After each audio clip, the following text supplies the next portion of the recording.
Samantha denuncia. Si es que lo dice todo la careta de entrada, la cabecera. Samantha, que es Samantha Villar, y denuncia. A ver cómo viene Samantha esta mañana. Buenos días, Samantha Villar. Buenos días, estoy encantada yo con este Samantha denuncianta. Ahí vamos. A ver, denuncianta, ¿dónde vamos hoy? Oye, vamos a hablar hoy de la reforma bancaria de la Unión Europea. Bueno, ahí es nada. pero sí. ¿y esto? Porque me da sí, miedito y no, todo. no te dé miedo, lo vamos a entender, nos lo van a explicar de una manera muy sencilla, ya verás cómo es interesantísimo y además nos afecta a todos, como bien sabemos, después de estos años de crisis, pero vamos a recurrir a ayuda especializada, ¿eh? Vamos a hablar con Ernest Urtasun, que es diputado en el Parlamento Europeo por Iniciativa per Catalunya Los Verdes e Izquierda Unida y Alternativa. Ernest, buenos días. Hola, buenos días.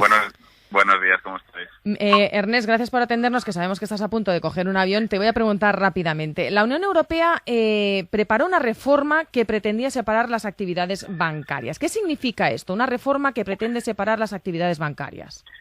Bueno, significa básicamente que aquellas actividades que tienen que ver con la inversión especulativa se realicen por instituciones que no estén al mismo tiempo recibiendo los ahorros de la gente, para explicarlo de forma muy sencilla. Porque, ¿qué ha ocurrido en los últimos años?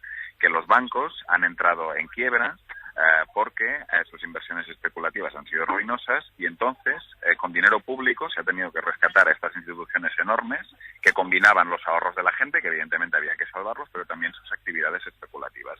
Y eso nos ha costado a todos los europeos 1.600 millones de euros, o sea, 1,6 billones, 1,6 billones de euros, para tener que rescatarlos. Entonces, ¿qué es lo que estamos pidiendo? Pues que se separen las dos actividades, porque si una actividad especulativa se arruina, eso no le cueste un duro a nadie. Y por otra parte, pues aquellos bancos que reciben el ahorro de la gente, pues eso evidentemente sí esté regulado y esté cubierto, ¿no? Nos parece una cuestión de lógica, pero aún no lo hemos conseguido. Estamos batallándolo en el Parlamento ¿En Europeo. qué punto estáis ahora mismo?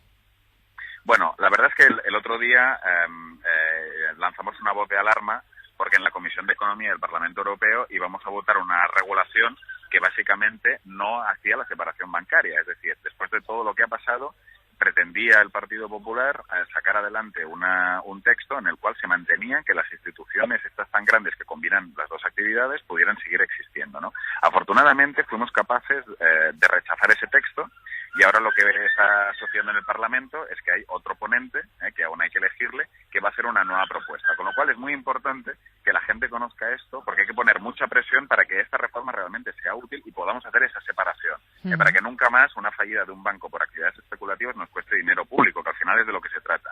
Claro, y para que yo lo entienda, separaríamos por un lado la banca de inversión, ¿no?, con sus preferentes y con productos complejos, de la banca ordinaria que utilizamos todos los ciudadanos de a pie.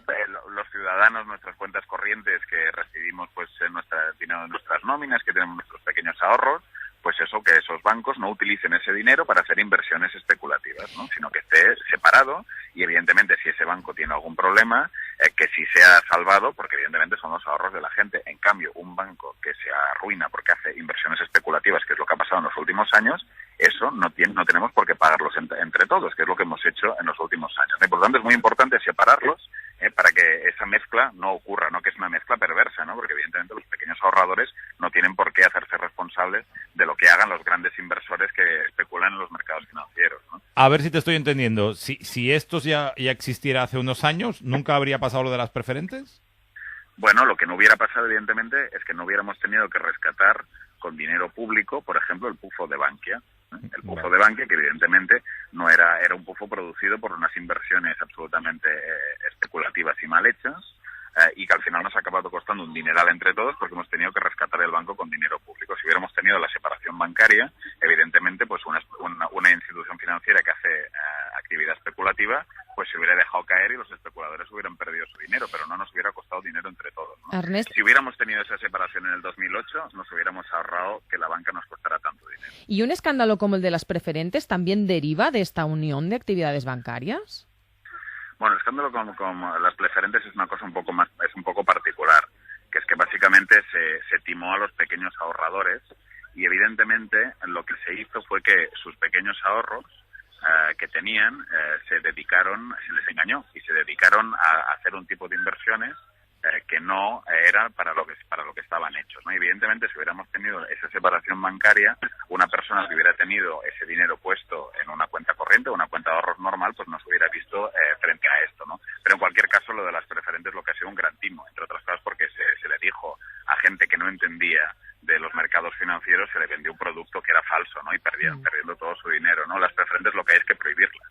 Ya.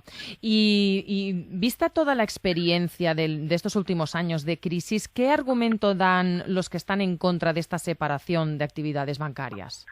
Bueno, aquí lo que tenéis que saber es que los lobbies de la gran banca actúan de una forma muy fuerte en Bruselas, ¿no? Y presionan mucho a los responsables políticos. Entonces, el argumento formal que establecen es que si hacemos eso, la banca europea dejará de ser competitiva y que no podrá competir con otros bancos del mundo, ¿no? Que es un argumento habitual que nos utilizan, ¿no? Pero detrás de ello lo que hay en el fondo es una defensa de los intereses de los grandes inversores especulativos que quieren evidentemente que esa separación no se produzca porque quieren seguir pudiendo especulando con los ahorros de la gente, ¿no?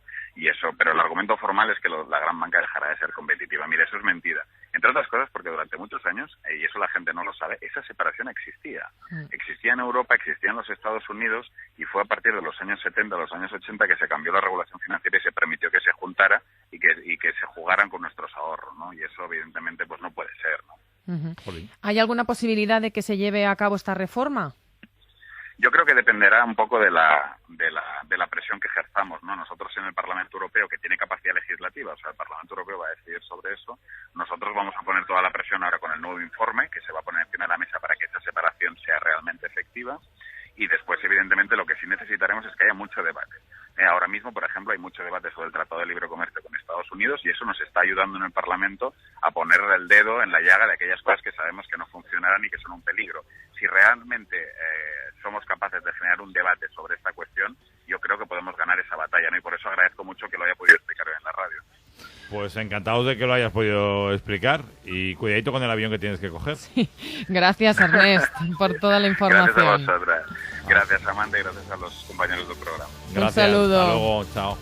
Muy bien, pues bueno, yo creo que me he enterado. Si no, ya ¿verdad? te lo vuelvo a preguntar.